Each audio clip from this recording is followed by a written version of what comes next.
আপনার বইগুলি আমাকে মানুষ বানাইছে, আর মানুষ ছিল না।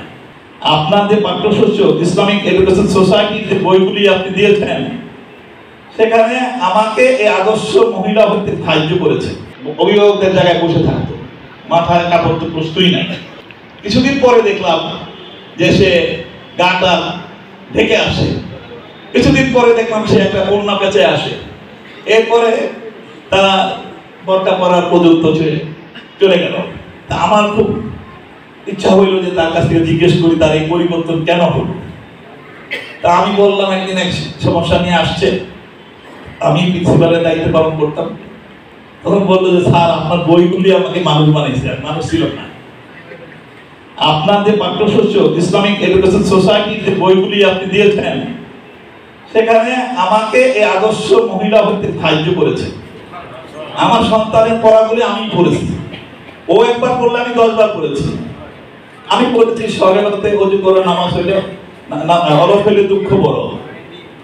সম্মানের গান গাইতে হবে, আগামী রবুল মুখে তো বলার সুযোগ নেই, তারপরে দুটো কথা আমি বলতেই হবে। পরেও সেই আন্দোলনের কোনো একটা ইঙ্গিতে আমরা কিন্তু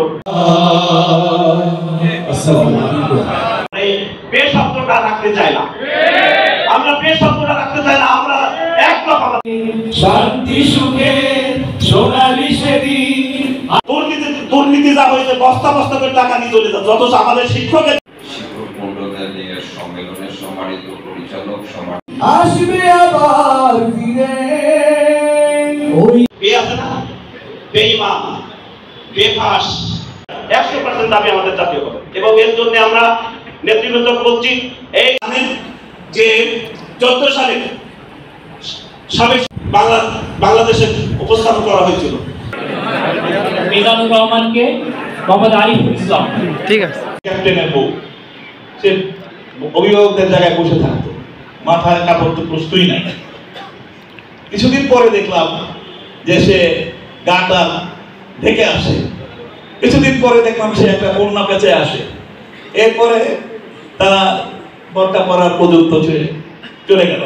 তা আমার খুব ইচ্ছা হইল যে তার কাছ থেকে জিজ্ঞেস করি তার এই পরিবর্তন কেন হলো।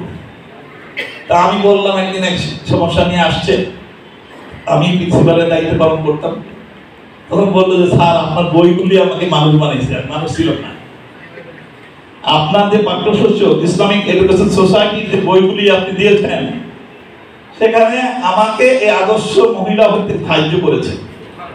আমার সন্তানের পড়াগুলি আমি পড়েছি, ও একবার পড়লে আমি 10 বার পড়েছি। আমি পড়েছি সকালে ওযু করে নামাজ হইলে হরফ হইলে দুঃখ বড়। তাহলে আমি মিনিং বুঝি যে কি